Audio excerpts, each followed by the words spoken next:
I'm just waiting for you. I mean, last time we recorded, I did hijack you came things. busting through the gate. Yep. Yeah. Hell blazing. I'm not sure if you've actually even recovered, to be honest. I don't feel well. I just finished before we started here. I just told you, like, I haven't slept. I feel ill. And it's definitely exclusively just because I took you by shock and had a hot take last time. Like, I don't get me wrong.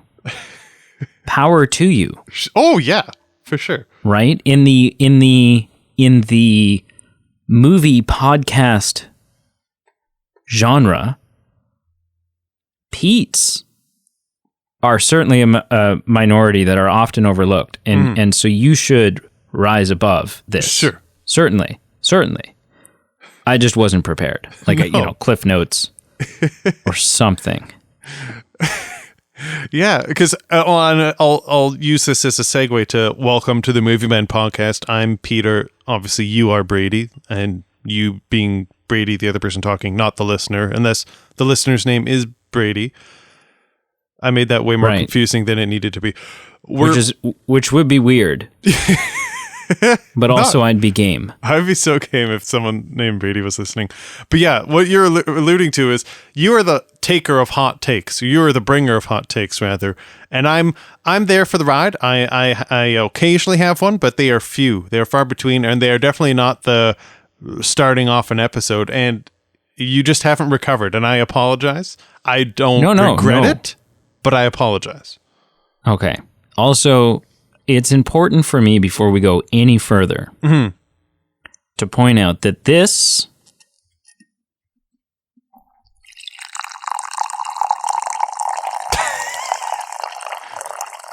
that actually sounds good, whatever it is the sound of coffee. Oh, and not me urinating mid podcast. Listen. If I have to tinkle in the podcast pee jar, I always mute my mic. Good for you. I just think it's good microphone etiquette. It really is, to be honest. Yeah. Yeah. But we never, we don't, there's no breaks in this show. And when you gotta go, you gotta go. You do. Yeah. Okay. Well. Coffee is poured, steaming. Poured. It's black. I'm less interested. Coffee. Yeah, I mean, Yeah. I'm not a huge coffee drinker, but if I do drink a coffee, it needs to have something to entice me, something sweet, something creamy. Yeah, I used to be like most people. I used to be double. I would start out with 2 creams, 2 sugars, and then I weaseled my way down to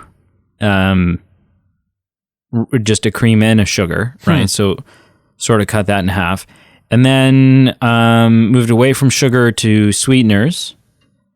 And then moved away from that to just cream. But with like maybe a little, because I was removing the sugar, I would compensate with a little extra cream. And then cream became milk. And then milk became just black nectar of the gods. So that's where I stand with coffee. If anyone's Curious. The next time we have a guest on the show in person and they're wanting to make a good impression and show up with coffee, I'll take mine black. Well, on that and note, Pete will take his frozen and blended. Frozen and blended with as much cream and as much, like, it's not even sugar, it's sugar base. It's like vanilla flavored garbage. Basically.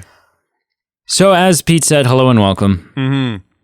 This episode, it's been a while since we've continued our journey back in time. But we did it. Since at least last year. Oh, yes. Yeah. Yeah. At least. And we continued and we moved onward or backward to 1997. And it'll be the first of a few votes. The year I stopped being an only child. The year I had to share the love and affection of my parents Huh. You've never you're an only child, right? You've never done that. And I'm curious, Yeah. like, was this a good thing for you? Were you upset? Were you excited?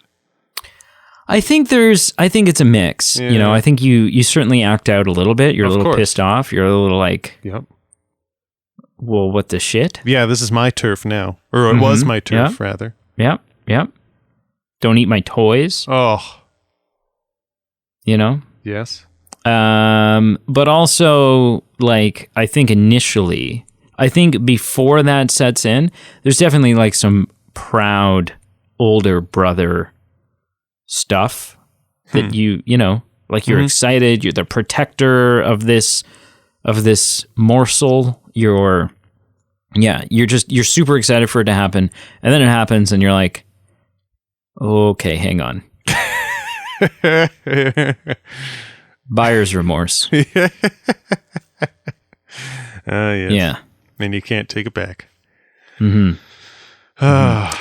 So in our first, we've been doing this thing, where, so it used to be like, oh, okay, yeah, let's do a 2007 film. Let's do a 2006 film. Let's do a 2005 film. Yep. And then things got real juicy for a while, and we're like, oh man, there was like in the early 2000s, there was a lot of really great movies that came out, and selecting just 4 is kind of a nightmare. So let's go with 8. You know, let's double up. Let's double up. And so we would do 2 in a row, and then we reached the late 90s, and we're like, good gravy. There's some golden nuggets here, and so we've been tripling up. And if I may stop you, I will just plug our Patreon page, which everyone should just go check out at some point, and I'll give a plug for it at the end. But in addition to just us being like, okay, there's too many movies overflowing, this was an exception. There was a time crunch, so apologies to the Patreon fans who usually respond to this.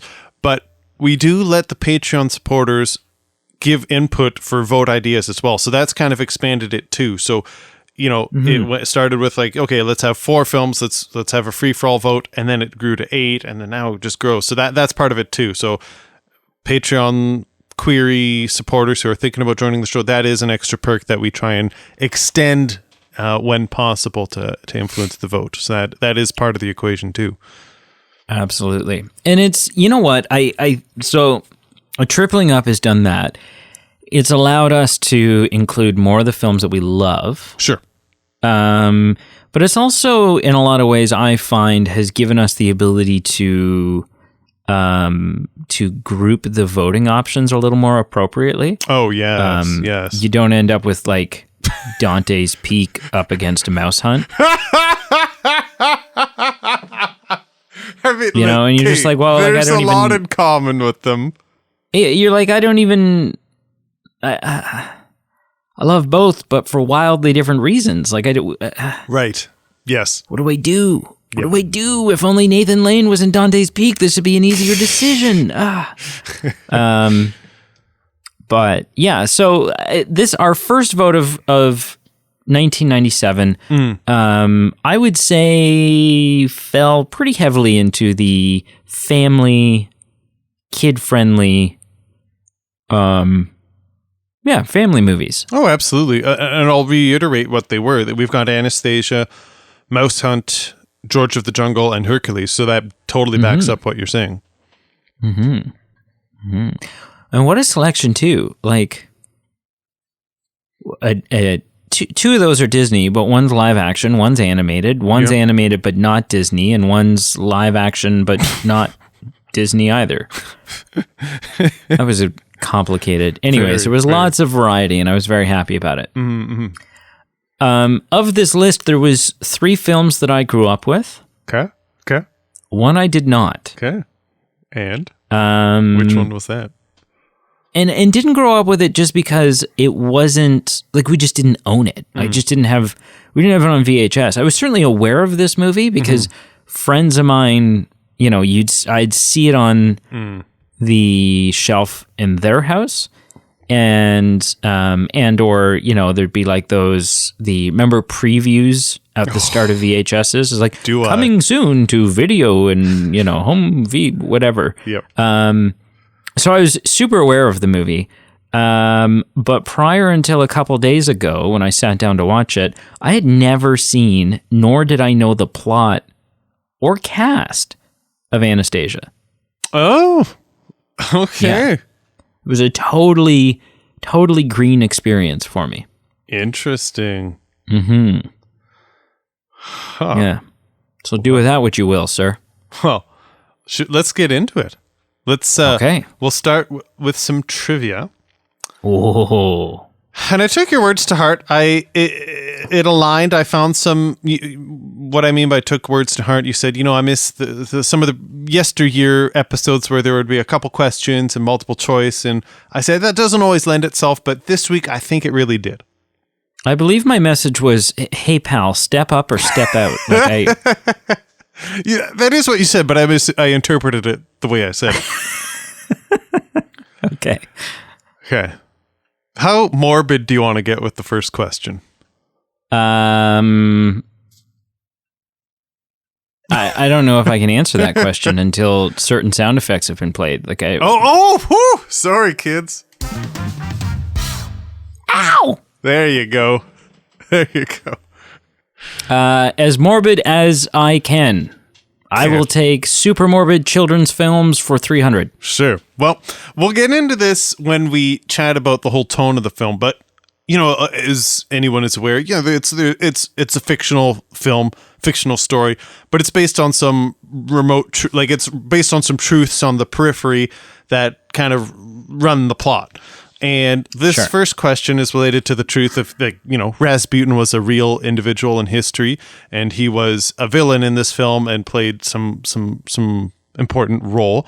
My question and to you, often confused with Christopher Lloyd. So that's often, at least often, yeah. Yeah, I'm pretty sure Great Scott was originally coined by Rasputin. It's quite possible. By Gregory Rasputin. Yeah, that was, yeah. Oh, well, my question is, we saw in the film that in the beginning of the film, spoiler alert, he fell through the ice and died. How did the real Rasputin die? And I'll give you some choices. Are you ready for the choices? I am. He was shot. He was poisoned. He drowned. Had a guillotine appointment. Or all of the above. I am going to, and this is maybe cheating because I think I have some prior knowledge. Sure. But I'm going to go with shot in the head in 1916, sir. That is partially correct. It was a trick question. It was a trick question, but it was a trick question in your favor. There were multiple correct answers here. The only thing that was wrong was the guillotine. And when I did some brief reading, brief, so I could be historically not completely accurate, but there are some mixed witness accounts of what actually happened, and there's not a definitive answer, but it's a speculative answer that some eyewitness testimony that he was poisoned. He didn't respond to the poison, so someone invited him to their house with the intent of killing him. They put arsenic in the wine, in the food. He ate like a gratuitous amount of this poisoned beverage and food, and according to the eyewitness account, it didn't do a thing. Then they shot him a few times, and then they threw him in a river. So it was kind of all three. And so my point is, it's a trick question. There were multiple ways I would have given you a point. And see, this is the issue with Wikipedia, because who the hell knows? Oh, right? Well, it's not Wikipedia. It's just historically there were mixed. There were mixed testimonies. So even kind of scholars, kind of like Hitler. Like Hitler, we don't fully know. Yeah, and I mean, like a little bit different that they didn't find water in his lungs, so they were like, okay, we don't think he drowned, but then he also didn't respond to the poison, so maybe was he not actually poisoned, and you just said he was, and right. It's hard to say. My point is, nice. You got one of the answers that I would have given you a point for, and that is correct. Perfect. My second question. Was 1916 correct? I'd have to look. It was also confusing. I think it was the end of December in 1916, but it was Okay. I don't. This is going to be showing my ignorance. I don't know if they used a different calendar because the eyewitness testimony referred to a different date, but then that landed on a different date according to the calendar that we are used to. And I Good Lord. I could be misunderstanding what was said, but that was my interpretation of it. And I'm not an expert enough in like early 20th century Russian calendar or anything. My point is, I think it was 1916. I don't know off the top of my head. Man, all that aside, your APA citations in this in this trivia question are nothing short of incredible. Thank you. Thank you. My second question, it's true or false. This one's true or false. Either you know it or you don't. Tobey Maguire was an ensemble singer in this film.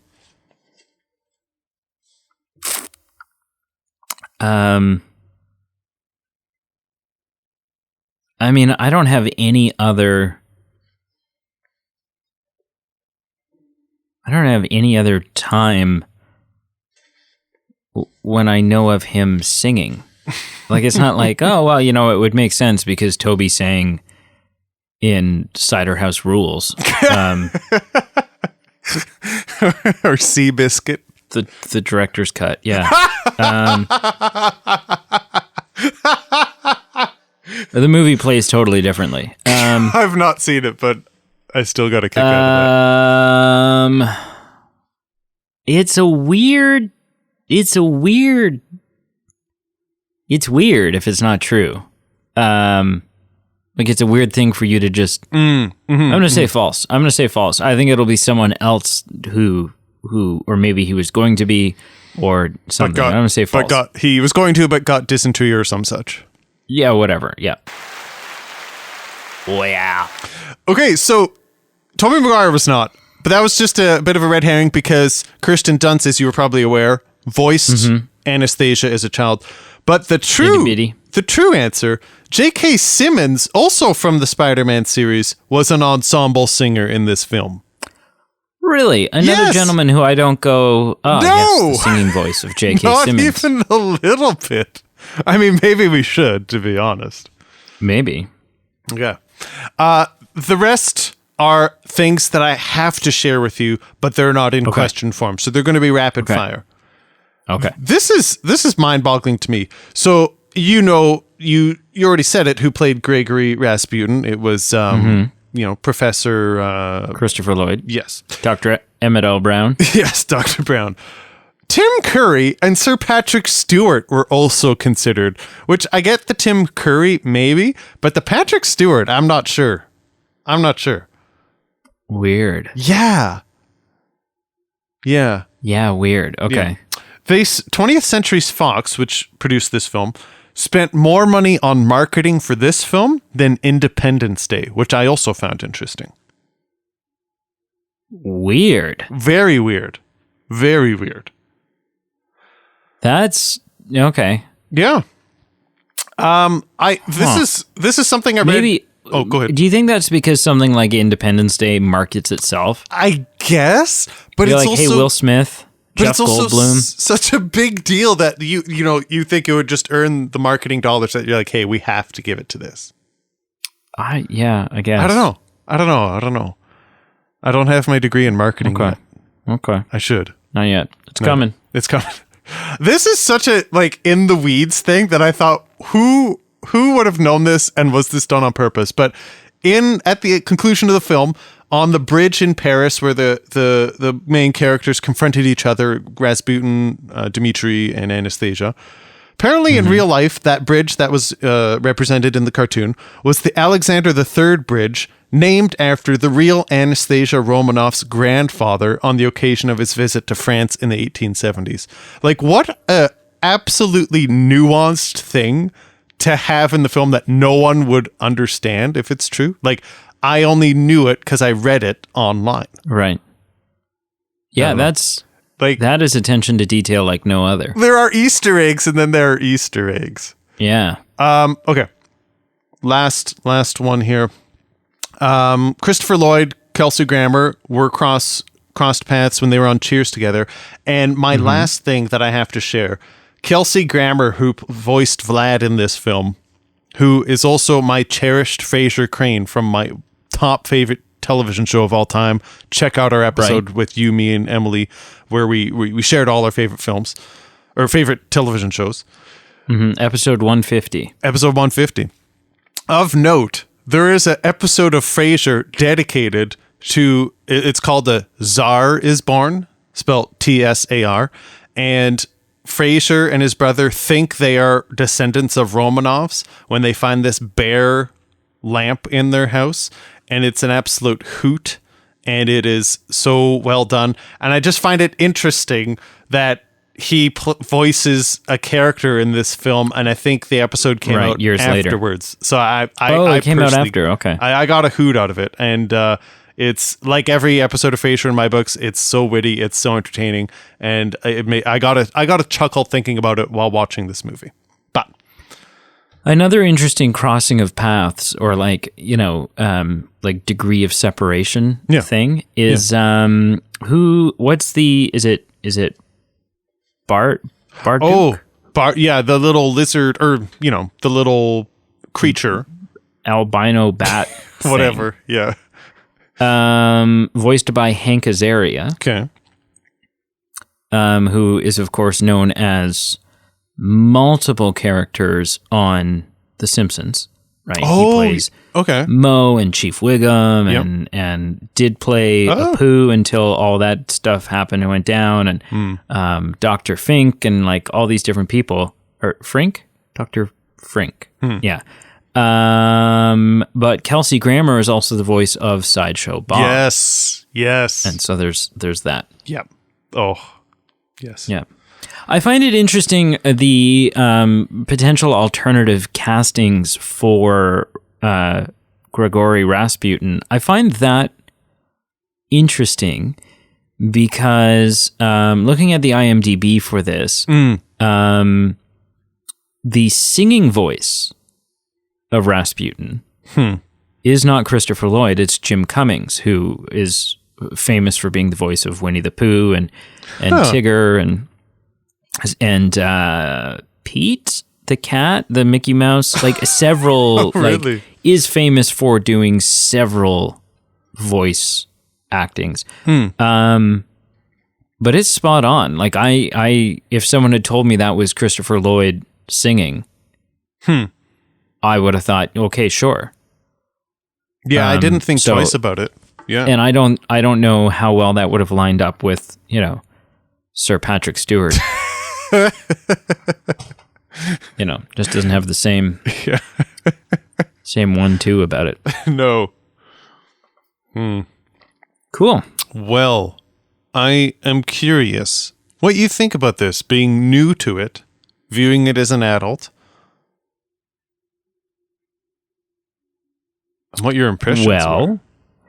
Would you like to know the things I like, or would you like to know the things that are head scratchers? I mean, it's fair to have both, because I have both. I guess you could do it in, I don't know. What way do you think would flow best? What tone? Why does nobody what tone do you want? Why does nobody in this friggin' movie, with odd exceptions, occasionally they'll pop in and out of it. I wonder where this is going. Yeah. But this is the most non-Russian sounding Russia. Yes! In some cases, it's downright British Russia. Yeah. Or whatever else have you. Yeah. Nobody in this movie has a Russian accent. No one. Except for Kelsey Grammer's fake Russian accent for Vlad. Yeah. And then sort of like Christopher Lloyd is kind of putting it on. A little, yeah. Kind of. But for being, for having St. Petersburg and something that could have been so really rich with Russian culture. Sure. It's just not there. Mm-hmm. And that's it's just the most I don't know if there was a creative decision where someone's like, Well, I say, chap, I don't think that I don't think the kiddies are going to understand a Russian accent, do you? Oh, spot on. Yes. All right. Let's give them English accents then. Like, I don't know if that was the thought process. Mm-hmm. I don't know if it's just like Western culture doing what Western culture does best. Well, that's the thing. It could be. In like poo-pooing on other people's livelihood. Mm-hmm. Hey, that's us. And, but yeah, it was weird. It was weird. Now, I wonder, because there's a lot to go in, there's a lot to unpack with that question. And I wonder if it's a few different things combined. Like, I wonder if it's a product of the time, like it's 25 years old, so practices now aren't the same as practices then.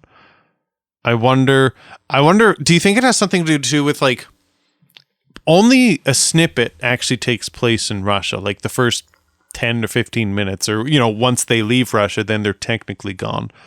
So, I mean, we're right that the main characters don't have the accents, and that's problematic, but maybe it's also kind of in our mind, like maybe it's just the way it's built up in our minds that there should be more, but maybe there shouldn't because they left Russia. Because even the grandmother should be so... That's true. Who is also... Right. Shout out to Angela Lansbury, personal favorite actor of mine, who is also putting on a fake... She's British, so she's putting on a fake Russian accent. Sort of.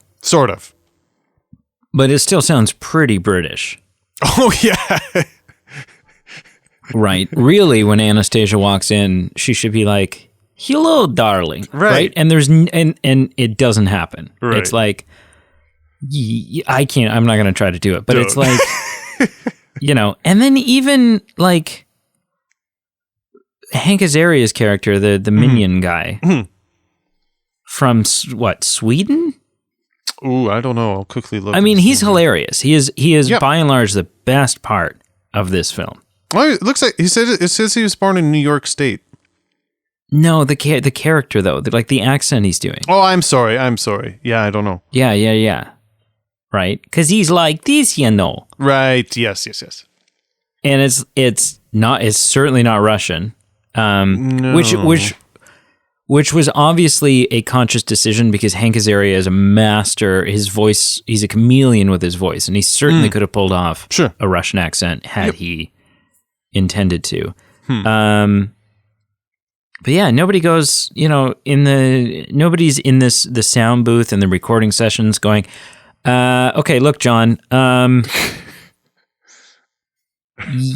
yes, you're not a very good actor, but do you think that let's just try it with a little Russian on there? Maybe that's, if someone told me that's John, don't get me wrong, John Cusack. I love seeing him in movies. Oh yeah. He's not a great actor. Yeah. You've never watched a film with Johnny in it and walked away going, "Oh, Oscar. Give this man an Oscar." I am looking quickly while you're saying that, and I am scrolling, and there are movies that I don't mind that he's in, but you're right. I don't walk away saying, yeah, no. I agree. Yeah. I would say what you said is correct. Right? Nobody goes, John Cusack in 2012. I was moved. I don't think anyone says anything about 2012 and says they were moved. I was moved. Yeah. Except if they were moved from their seat because they left the theater. So I don't get the lack of Russian accent. Sure. No, I just don't get it. That's I mirror that. That was also on my list. That's the good point. I watched this movie, as I watch a lot of movies, with headphones on, with like a good set, with the same set of headphones that I edited the podcast with, and you know, whatever else, like $200 plus set of headphones. Dang. And I do this for two reasons. One is to flex. Yeah. Well, so two reasons. One is so as not to upset our upstairs neighbors. Oh, yeah. Who, between you and me, don't feel the same way about us. But so that's one reason. The other reason is because there is so much sound design and nuance in sound design that unless you're, unless you've got like a $10,000 Dolby Atmos crazy laser precision sound system in your thing, and it's all laid out perfectly and properly and EQ'd like you're just going to miss out on a lot of things. So headphones is how I like to watch a lot of movies. Sure. Excuse me. Headphones do not do Anastasia any justice. This is 1997. And it's Fox. It's not like Joe Blow's movie studio. There is no excuse for the fact that not only does it sound like, I'll talk specifically about John and Meg, because they're, they have the most back and forth dialogue with each other. Yes. Yep. Clearly recorded in different rooms, different times, different days of the week. Probably different microphones, maybe different brands of microphone. It doesn't sound. It sounded like, the animation of the mouth. They didn't even try. They didn't even try to make it seem like that's what they were saying. What it made me think of is it felt like an amateur. It felt like someone had made an amateur radio drama or an amateur narrative podcast. And then someone took that and using their, whatever software at home on their home PC, made a YouTube video, which was like putting together a little cartoon animation to a pre-existing thing. Right. Do you know what I mean? Like you'll see that sometimes. Or, it's like a clip from a live action movie that and someone's gone in and animated a little cartoon to the audio. Yep. That's what it felt like to me. Right. Yeah. So, which actually gave me an interesting perspective, and this is kind of irrelevant, but it is associated with podcasts. It gave me this interesting sort of realization that an audio, because I've been toying with the idea, and I haven't told you this yet, but you're definitely going to play a role in it, whether you like it or not. I at some point, I want to, even if it's just like a 15-minute or 20-minute thing, I want to do an audio drama podcast. Ooh. Right? Yeah. So sound effects and dialogue and scripts and all these things. And it just got me thinking, that is essentially, with the exception of you need to account for the absence of being able to see some visual cues. It's essentially just an animated film without the picture. Because an animated film is exactly that. It's like making sound effects and sticking them in, and nothing is just captured as part of the film. Right. Do you know what I mean? When they're walking up the steps, it's because someone has taken footstep sound effects and put it in and went, that, Whereas if you focus on those sound effects, if you focus on it, you're like, oh, that's weird. But when you don't focus on it, you're like, oh, okay, yeah, it all just kind of goes into the ambience. Oh, yeah. Yeah. But yeah. So anyways, I digress. No. That's cool. The audio editing in this film is horrible. Wow. Horrible. And that's weird to me because it's Fox. Well, that's the thing. It's not like and it's a big cast. Yeah. It's not like Fox was doing so. It's not like it's well, I don't think we're going to try as hard with Land Before Time 13.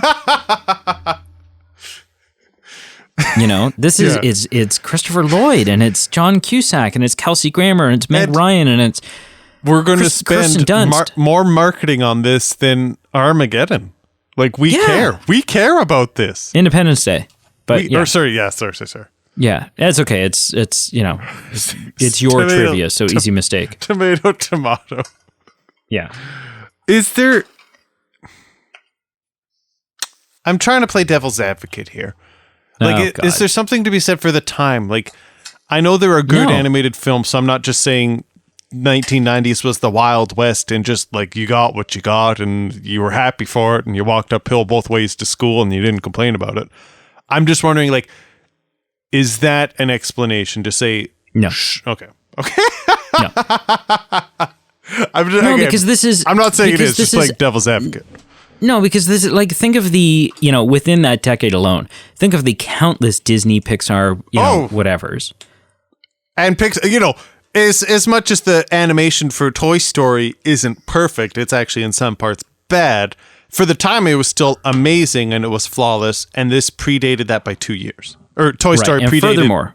2 years ahead of Anastasia. Furthermore, hot take of all hot takes. The audio engineering in this movie is maybe only, if better, it's only marginally better than something like Snow White and the Seven Dwarfs, which came out in the 20s. Or 30s or something. Wow. So, no, there's no... No. Okay. No, it's cutting corners, it's laziness, it's lack of effort. Sure. It's, well, shit, we spent all the money on the marketing. Maybe we should have made a good film first. Damn it. Well, John, talking to this tape recorder. And, we'll just splash it together. Because John's sounded worse than Megan's. Or Meg's. Meg's sounded, I assume it's Megan Ryan. Like on her birth certificate, I assume it's Megan Ryan. It's hard to say. Nobody's like, my baby, my beautiful baby that I just gave birth. Meg. Yeah. Right? They go Megan. It's Megan. You don't know that, man. People are different. So yeah. Yeah, those are the big issues I have. Sure. I think it's cute. I think the music is fun. Brienne watched it with me, and Brienne was like, I came out of the movie and I was like, even with the issues I had, I was like, yeah, that was pretty good. Like, as an adult, I enjoyed that. I didn't have any potential nostalgic factor, and I walked out and I liked it. I liked that she spends the entire movie searching for her family in the absence of a sense of self-identity, in absence of like a sense of, this is who I am. And then she finds her family and has this realization that she can write her own story. That it doesn't need to be, her identity doesn't need to be solely tied into her blood, right? And so I thought that was cool. I thought all this stuff, and I was like, "Oh, it was really good." And Brianna was like, no." She was like, she didn't like it. She was like, "There's a lot of cliches, and there's a lot of like, it's just been done." It's like, and that stuff I was excusing for it being 1997. I was like, well, yeah, but it's like it's 25 years ago. Yeah, sure. So, like, I don't know, maybe it was less overdone then, and we're just sick of some of this stuff now. Like, it falls into tropes that are now kind of exhausted. Right. But weren't at the time. Anyways, all in all, I do really like this movie. There's just some weird, there's like the whitewashing of the Russian accent. Yep. And yeah, that's it. I want to ask you, your thoughts on, how interesting to have a children's film and take a real life person like Rasputin, give him magical powers, essentially, give him witchcraft and bold. And all of this stuff, and then use him as the villain in your cartoon movie. Because it's really not much different. Like, you could have done it with Hitler. You could have done it with do you know what I mean? Like it feels like yeah, and it's a little bit different because it's Rasputin but he was like not a good dude. Mm-hmm.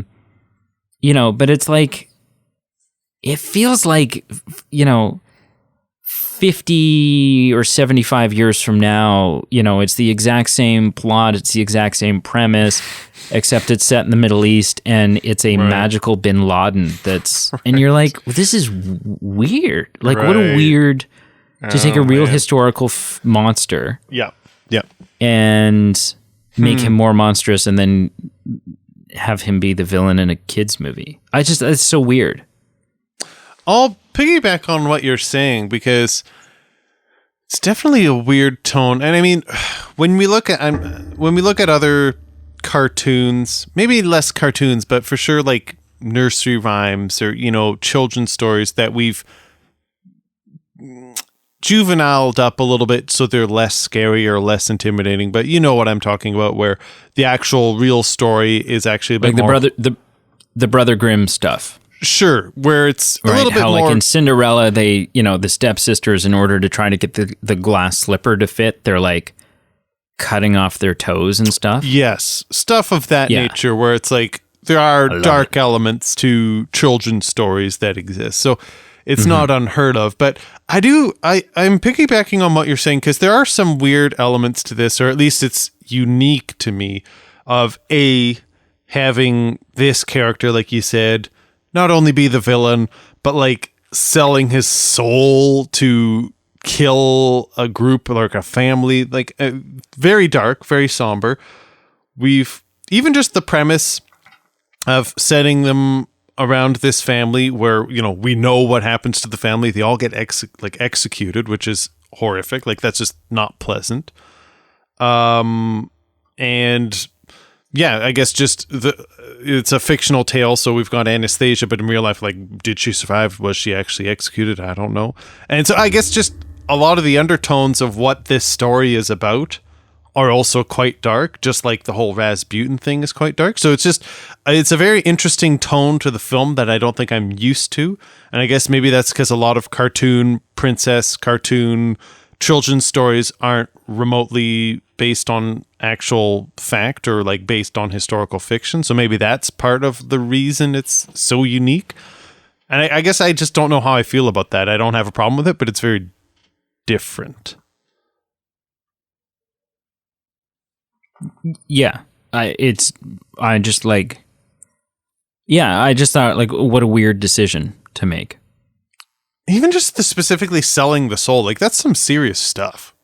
Mm-hmm. Like, that's just not just being a bad person, like, selling your soul to commit to killing a family. Like, that's some messed up stuff in a kid's movie.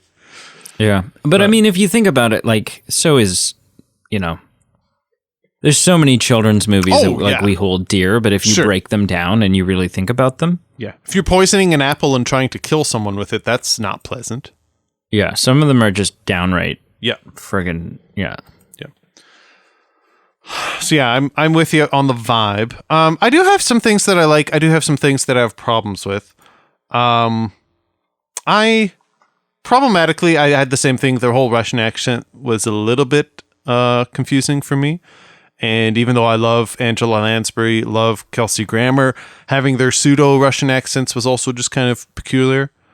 There were some tone issues that I had. Like, the ending of the film, speaking of whitewashing, was this 90s, like, so heavily 90s pop song that I just found it so contradictory to the tone of the film that I just didn't know how to respond to it. Like, not that the tone was film was historically accurate, and as we talked about, some things were kind of like, I don't know, whitewashed a bit, but this just was like next level, like, okay, we're going to play this pop song, and I just felt so weird with the tone and the time period that it felt weird to me. And I think what you walked away with, and so this is my only other problem. You walked away with thinking this is a unique story where, we have this character who has this opportunity for a new beginning, a new home, and all these things, and you liked that about it. I think what I liked about it was, unlike a lot of cartoons, it actually is kind of historical fiction in a way.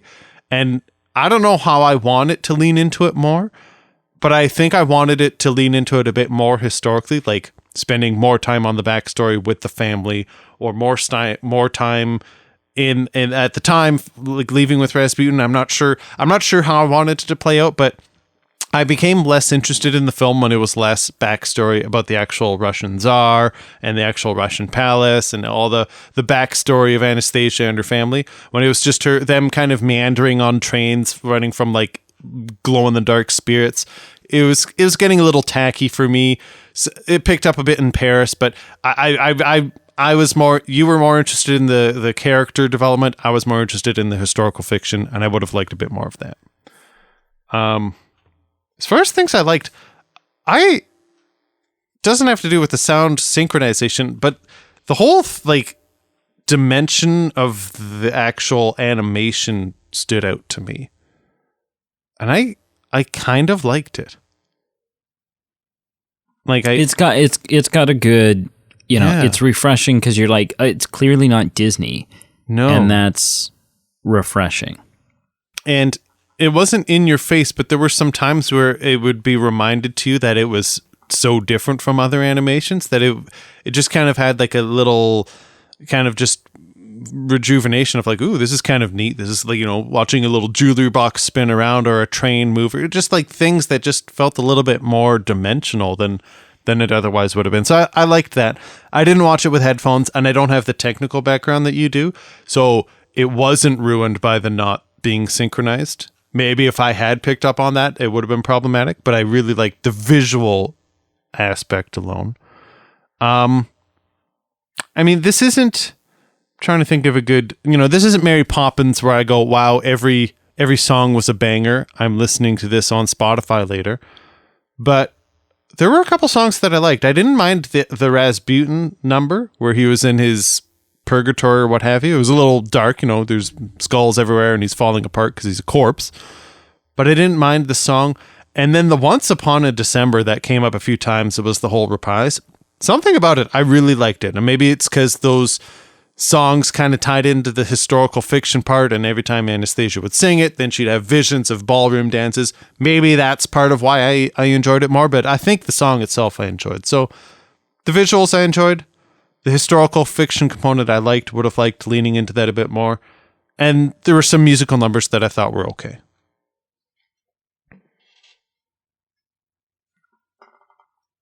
I agree wholeheartedly. But I'm looking at my note here.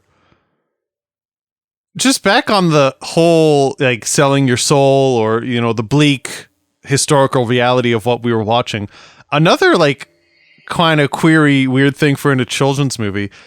Like, we had an Indiana Jones level of a villain's face melting and, like, him dying. Like, that was when Rasputin finally was kaput at the end. Like, it wasn't just like he vanished or like blew away in the wind. It was just like, it was intense. I'm gonna say it was, but you got to do that. I know you got to do that, but I'm just saying. You got to do it.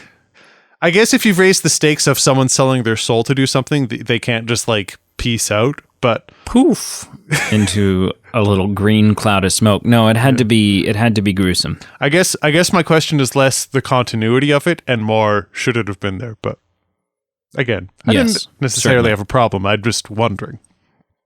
Okay. Yeah. Wow.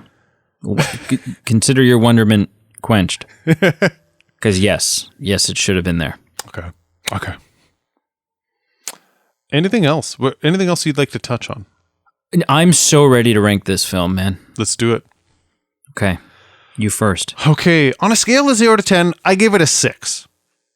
Wasn't bad. Was amazing. Had you seen this film before? Once, as an adult. Okay. So I didn't grow up with it. It was very much an adult lens when I watched it the last time, so nostalgia was not a factor. It's only what I'm seeing in front of me. And so I gave it a 6. I could, if someone brought me a strong black cup of coffee and sat me down and showed me a PowerPoint presentation of this is why it can be arranged. This is why it should be a 7. I could maybe go to a 7, but I can comfortably say a 6. As far as my scale, where there are tiers of how much effort would I put in, I wouldn't need to go see this in theaters, but I would, believe it or not, I would pay a premium access to watch it, say, Disney Plus, where you pay $30 to watch something early. I could do that, Really? and I would be content with it. I'd say, hey, you know what? I didn't hate it, and I enjoyed it enough to watch it in this particular case. So, Okay. yeah. Okay. Yeah. Where does it rank for you? Because this is your first maiden voyage. Are you just sipping on that coffee? Sipping coffee ASMR there. I give it a 7.3. Oh, okay. Which is a 7.3 on paper, but in reality, it's probably like an 8. Only because it gets if an animated film pre 2000, sure, that is solely, it's not like Shrek or a Pixar film where you could argue, no, this is like heavily geared towards adults as well. This is meant to be a children's film. Sure. Yep. If a film like that I have no nostalgic backing for, no ties, nothing from my youth influencing my enjoyment of the film, if that sucker can score a 7.3, then it's almost worthy of an 8 because that's fair. Yeah. There should be bonus marks assigned. So yeah, 7.3. I was really thrilled. Yeah. Honestly, it dips and it there's some slow moments and whatever, but all in all, I was like, this is just, there's something, obviously I know there's romance in the movie, but there was something about the era of the animation, the style of the animation, the singing, there was something romantic about this movie. And yeah, I felt romanced by this movie as an animated film. With the score you gave it and how you felt about it, but also the problems you had, do you think you would ever watch it again? I would definitely want to show it to my children someday. Sure. That's fair. I don't know that I would... I don't know that I need to watch it as an adult again. Sure. Alone anytime soon. And I don't know that I can't think of another adult in my life where I'd be like, shit, son, you ain't seen Anastasia? We're stopping everything. Drop everything. Sit down. Drop your EpiPen. That shit can wait. We are watching. I don't care how big the bee was. We are gonna watch Anastasia. And listen. Don't you for one second be off put when everyone in Russia sounds like I sound right now, because that's the way it was in the early 1900s. This whole hello, that shit, that's new. They just made that up. Oh, man. What'd you watch this week, sir? I watched a few things you might actually be proud of me for. Okay, so Human Centipede, check. Sleepy Hollow, check. So I've seen Sleepy Hollow. And it's good. It is good. It's interesting. We reviewed it, didn't we? Did we review Sleepy Hollow? I honestly forget, or if we just both watch. Sometimes it blends in my mind because sometimes we recommend things and then we talk about it. So I'm not sure if it's just something we talked about or if we reviewed it. We are in that era of the podcast. Oh yeah. Did we do this movie? There have been times where I've had to come up with vote options and I'm like, yeah, I think we're going to go with this. And then all of a sudden I'm like, hang on a second. True or false, I gave you Titanic as a voting option. Kind of. You didn't mean it. I didn't mean it, but I kind of did. But not actually. Kind of. But if you want to, we can review it next, when we're done recording this. Yeah. Okay. We'll just stay up all night. Okay, the first thing I watched is I watched a 2000 film called The Whole Nine Yards. Never seen it before. Okay. It's a story about a dentist who lives in Canada, but a hitman moves next door to him. And yes. Have you seen it? No, it's just, it's Yeah. that old tale. Tale as old as time. Yeah. I was drawn to it because it has Matthew Perry as the protagonist, and it has Bruce Willis, and it's one of those movies that I think is culturally significant, or like there has a following, and so I was like, hey, I'll watch this. It was okay. It had some funny moments. I wouldn't say it's great. I gave it a 5 out of 10. I honestly probably would have given it a 4, but the Matthew Perry, Bruce Willis kind of, from their involvement together briefly in Friends. I like the chemistry. So for that, the Matthew Perry aspect alone, I bumped it to a 5, and that's what drew me to it. So that kind of makes sense. So a 5 out of 10. The next film, the next film I watched, quote unquote, was a 1986 Chuck Norris film called Firewalker. Have you seen it? No, and honestly, I'm going to make some enemies here. Yeah. With the exception of his cameo in Dodgeball. Sure. I couldn't give two shits about Chuck Norris. I just don't care. It's, you know what? It's fun. just don't care. I don't believe strongly enough in it to, sit someone down with a black cup of coffee and convince them, but I went through a phase where I enjoyed Chuck. Is this going to be an ongoing thing now? This black cup of coffee? You better I'm believe prepared. it. I went through a phase where I really got into his jokes, and a group that I lived with got into his jokes. The story about this, we have a DVD collection, and I'm starting to pare it down a little bit. It's kind of like, okay, what DVDs do I actually believe in that I actually just want on a shelf? And the fringe ones that are kind of crappy, time to send them off. I don't need them anymore. I don't need Hairspray 4 on my DVD shelf anymore. And there was this whole pocket of DVDs that for years I thought were my wife's. Turns out my wife thought they belonged to me. So this whole time over the years, when we've kind of pare things down and like sort things, we never got rid of them because we thought they belonged to the other person, and we thought they were cherished to the other person. Turns out that we just somehow came up with this pile of DVDs. Maybe just someone handed them down, and they were all kind of crap DVDs. And I thought, why does she like this? Like, this is crap. This is not a good film. And Firewalker was one of those films. And so I said, go ahead. Wait, so what have you done with those DVDs? I'm going to throw them out. You're throwing out my DVDs? They're not yours. I left them there, and I was like, hey, will they be safe here? You said probably. Who knows? Who are you? Clearly that was shit. Who are you? Yeah. Anyway, this film Firewalker, I don't even know what it's called. It has an Skywalker. It has an 8% on Rotten Tomatoes when I looked up all these films. So my point is, I said, you know what? I've had a busy week. We've all had a rough couple of years.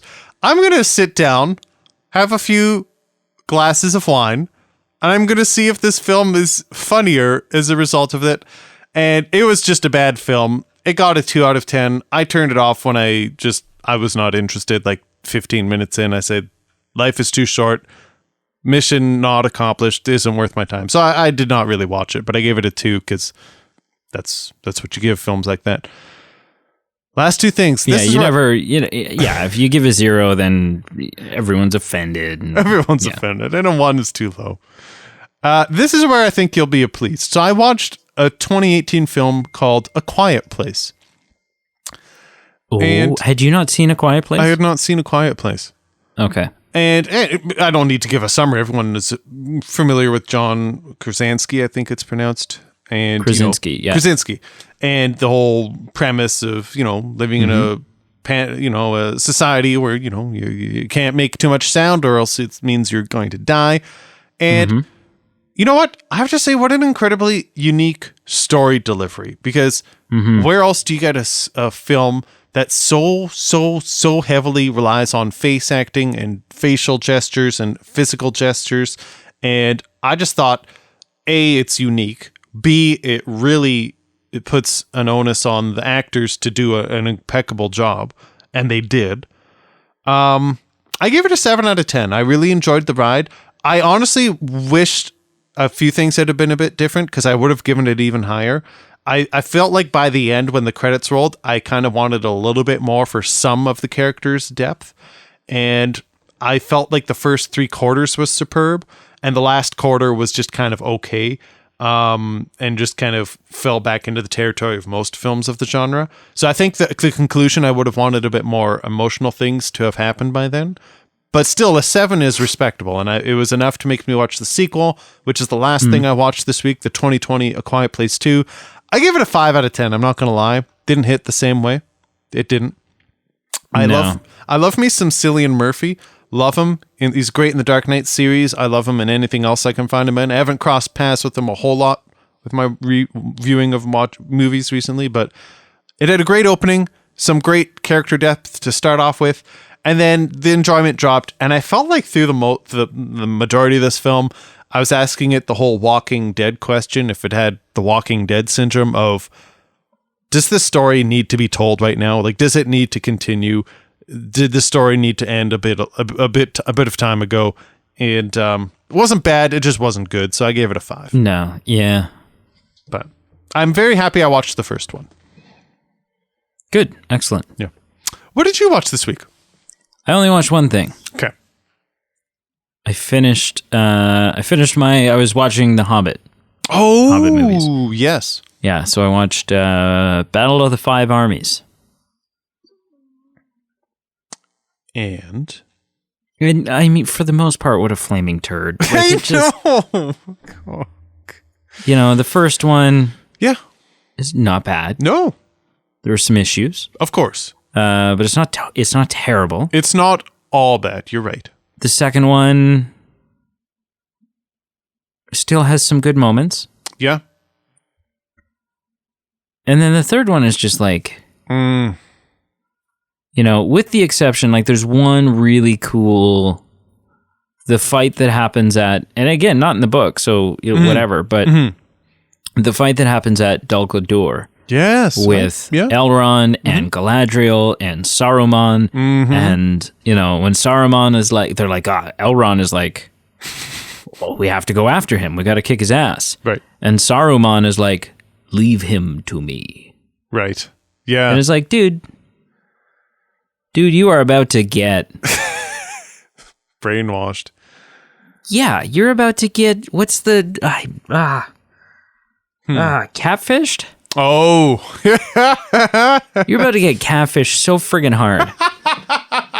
Right. So hard. I was thinking gaslit for a second. I'm like, no, that's a different thing. That's different. Yeah. But maybe it was probably an abusive relationship between Sauron and Saruman. We weren't there. We don't know. Yeah. Yeah. But yeah, so The Hobbit. For context, you already said, I was just curious, like, even though it's the worst of the three, like, is it like above 5 out of 10? Is it 5 out of 10? Just off the top of your head. I would say it's above, and there's two caveats. It's above because of the two that come before it. Of course. Yeah. And because it was the extended edition. So the third Hobbit film notoriously they ran out of time, and it was released in theaters really before the film was ready. So the theatrical, do yourself a favor, never, ever, ever, ever, ever, ever, ever watch you can watch the theatrical cut of the first two. Don't ever watch the theatrical cut of the third one. Oh man. Because it's unfinished, and there's stories that aren't wrapped up. There's all kinds of, it's just, it is an unfinished movie. Oh man. So those are the two caveats. Cool. But I will say this. This weekend. Yes. I intend. Yes. On finding out just what was so wicked about that ring that Bilbo found in that cave. Okay. Like you're going to watch The Lord of the Rings? I'm going to watch Lord of the Rings. Okay, yeah. that's what I thought you meant, but I just needed confirmation. Yeah. Does Cool. that feel like for you? Does that feel like when one spouse, like if your wife came home tomorrow and said, "Pete, I want to talk to you about a Cuba trip," Okay. and you're like, "Oh, yeah, we can go to Cuba," and she's like, "No, sweetheart, I'm gonna go to Cuba. Yeah. You're gonna watch the kids." Like the fact that I'm telling you I'm watching Lord of the Rings, is that Right. like, you know? I'm not, no. And No, you don't care? Fine. no, I do care. I think it's just because I'm, to be honest, where my head's at when you said that is I'm ready to review them with you. And Really? You need to be prepared. You need to watch them ahead of time to eventually lead to when we review them. And again and again. Again and again. I will be watching the Blu-ray extended edition Interesting.